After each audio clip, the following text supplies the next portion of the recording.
I never thought I'd be the kind of person who films strangers. I'm not one of those tourists who walks around London with their phone out the whole time, catching everything, treating the city like it's a theme park built for their content. I've been here 3 years. I work in insurance. I take the same route to work every morning, and I barely notice half of what's around me anymore. But that Tuesday evening, I noticed. And I'm glad I did, because what I saw changed how I think about a lot of things, about respect, about silence, about what happens when someone mistakes patience for weakness. It started at about 6:30 in the evening. I'd finished work early for once, and I was cutting through one of those narrow side streets near St. James's Palace, the kind of street that tourists don't usually find unless they're lost. Old brick buildings. A wine merchant on one corner. One of those pubs that's been there so long the sign above the door looks like it was painted by hand sometime around 1960, and nobody's touched it since. The pub is called the Copper Stag. I've walked past it dozens of times, never gone in. It always looks a bit dim inside, a bit too local for my taste, the kind of place where people turn and look at you when you enter if they don't recognize you. It was a mild evening, that gray soft kind of warm that London gets in early summer where it's not hot, but you don't need a jacket either. I remember there were pigeons doing that ridiculous waddling walk they do near a dropped chip on the pavement.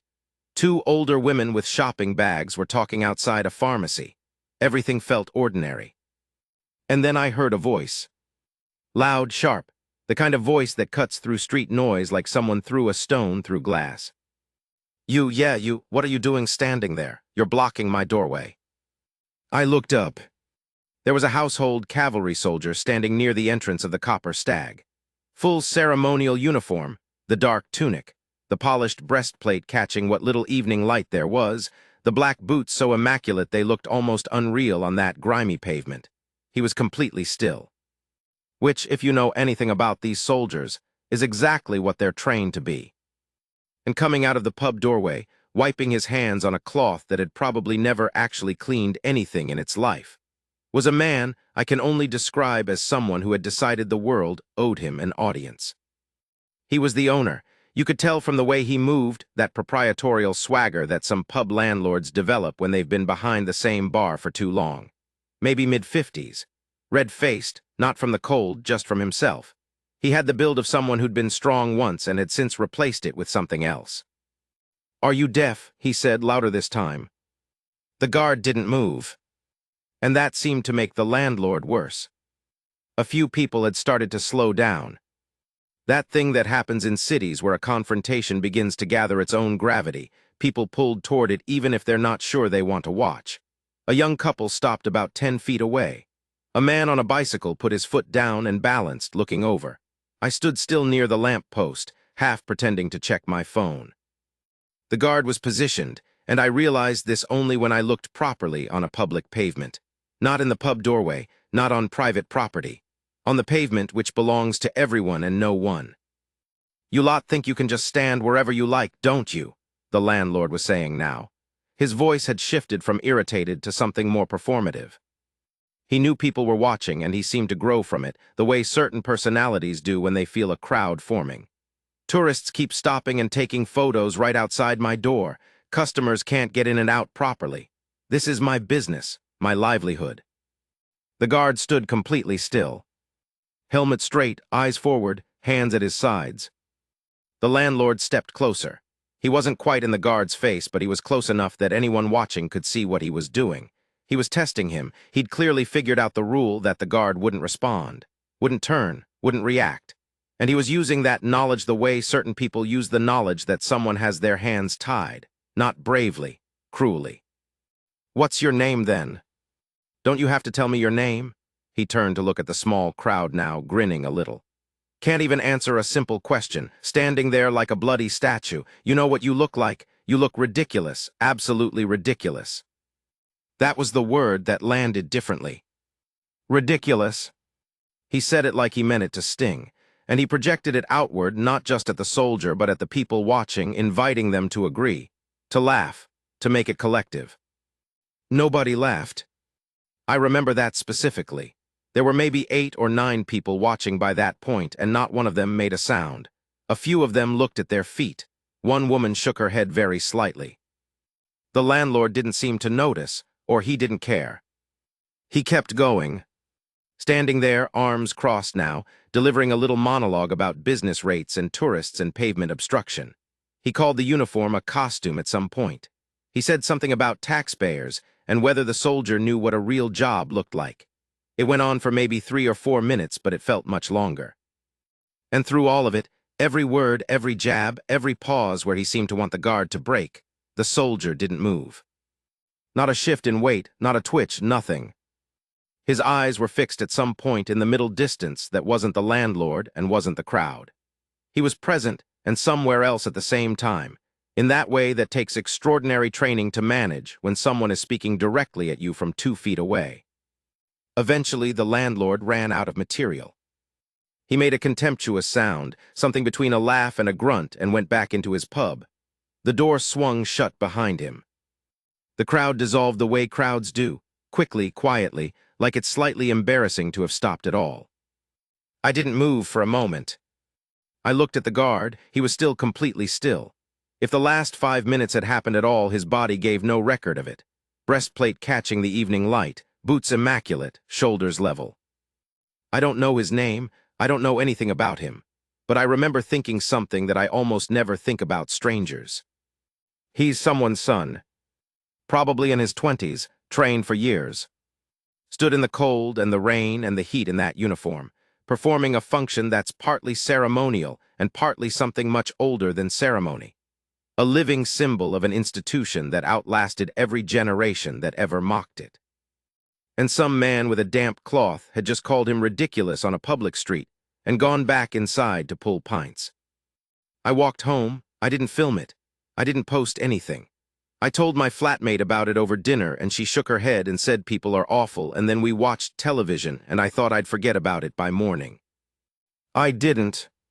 The next morning I had a late start, so I went past the Copper Stag around 9 o'clock. I nearly walked into a lamp post, because lined up along the pavement, on both sides of the street, extending from the Copper Stag's doorway in both directions further than I could immediately count, were soldiers. Not one, not a ceremonial pair. Dozens of them. They were in uniform. Different uniforms, some in the dark ceremonial dress I recognized from the night before, some in service uniforms I didn't know the names of but could recognize by the bearing alone. All standing, all still, all perfectly spaced from each other, roughly shoulder-width apart, facing outward the way guards do. Nobody was blocking the pub door. Nobody was standing in anyone's way. They were simply there, on public pavement, entirely within their rights, saying nothing, doing nothing, breaking no rule of any kind. A few early commuters had stopped at the far end of the street, trying to figure out what they were looking at. A man in a delivery jacket had his phone out. A woman with a pushchair had paused and was speaking quietly to her toddler, pointing at the soldiers like it was something her daughter needed to remember. I stood there for probably 5 minutes, just trying to take it in. There must have been 40 of them, maybe more. The street is narrow enough that the 2 rows of soldiers, one on each side, gave it the quality of an honor guard, or a corridor, or a very polite, very silent statement. The pub door opened around 9:15. The landlord came out. He had a bucket, I think, probably planning to put out a pavement sign or clean the step or do whatever landlords do at opening time. He stepped outside and stopped. He looked left. He looked right. He stood very still. And for a moment, just a moment, I saw something cross his face that he probably wouldn't want anyone to have seen. It wasn't quite fear. It wasn't anger. It was the particular expression of someone who has just understood something they really, genuinely did not expect to have to understand. He looked at the nearest soldier. The soldier looked straight ahead. The landlord opened his mouth, seemed to reconsider, closed it again. He looked up and down the street once more, taking in the full extent of what was standing on his pavement. His pavement, as he'd called it the night before, his livelihood. He went back inside. The door closed. Nobody was stopping anyone entering or leaving the Copper Stag. I want to make that clear because it matters. Customers, the handful of people who apparently want a pint at 9 in the morning, and God bless them, walked in and out without any issue. The soldiers didn't look at them, didn't speak to them, made room without making any visible effort to do so. The entire effect was somehow impeccably polite and completely devastating at the same time. An older gentleman in a flat cap came out of the pub with his newspaper after about 20 minutes, looked at the rows of soldiers, looked at his newspaper, looked back at the soldiers, and then sat down at the little outdoor table the pub keeps on the pavement and went back to reading. He was the only person in the whole scene who seemed entirely at ease. I found out later, through someone on the local Facebook group who lived above a shop on that street, that the soldiers stayed for the better part of the morning. They arrived in shifts, apparently. As one group's time ended, others arrived. The pavement was never empty from about 7:30 in the morning until well past noon. No one official ever said a word to the pub. No one filed a complaint, no one delivered a speech. No one made a sign or chanted anything, or demanded an apology on anyone's behalf. They just stood there, the way he was supposed to stand there the night before. I've thought about it a lot since then, what it means, what they were actually doing. Some people online, when the story eventually got out and was shared around, said it was intimidation. I don't think that's right. Intimidation involves some kind of threat, even an implied one. There was no threat here. You cannot threaten someone by standing quietly on a public street in your work clothes. Other people said it was brilliant, a perfectly calibrated response, which is closer, but even that framing makes it sound more calculated than it felt.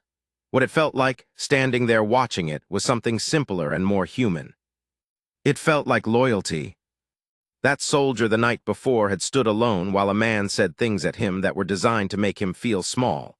He hadn't been able to respond, hadn't been able to walk away, hadn't been able to do anything except endure it and hold his position, which is exactly what he'd signed up to do and exactly what made him a target. And sometime between that evening and the following morning, the people who knew him, fellow soldiers, friends, people who recognized that what happened was not harmless banter, but a public attempt at humiliation, decided that if the rules meant he had to stand there alone and take it, then the rules didn't say anything about whether they had to stand there with him. Not to fight, not to shout, just to stand.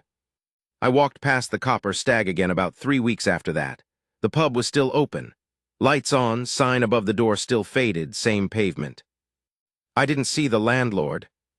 A young woman was clearing glasses from the outdoor table. She looked up when I slowed down, the way pub staff do when they think you might be deciding whether to come in. I kept walking. I thought about the soldier again, that stillness he'd maintained while someone tried to use his silence against him. How it had looked like vulnerability from the outside. How it turned out to be anything but. There's something in that.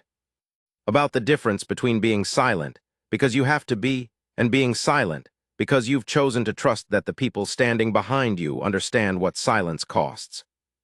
I don't know what the landlord thinks about it now. Whether he told people, whether he's embarrassed, whether he's the kind of person who is capable of being embarrassed by something like that.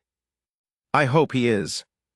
Not out of cruelty, out of the belief that most people, when genuinely confronted with the evidence that their actions had weight, can feel it. 40 soldiers standing quietly on your pavement is hard to misread. It doesn't say you were wrong in so many words, but it says it. I still take that same route home sometimes, past the Copper Stag. I barely glance at it now. The pavement is always just a pavement. Pigeons, chip papers, the ordinary litter of a city going about its life. But every now and then, when I walk past, I think about what it means to hold your position when every instinct tells you to react. What it takes to stand still in the face of something that's designed to make you move. And I think the soldier on that pavement understood something the pub owner never did. That patience isn't weakness. That silence isn't surrender. And sometimes the most powerful thing you can do is simply show up, stand steady, and let the truth of the situation speak for itself. The soldiers did exactly that. And the whole street heard it.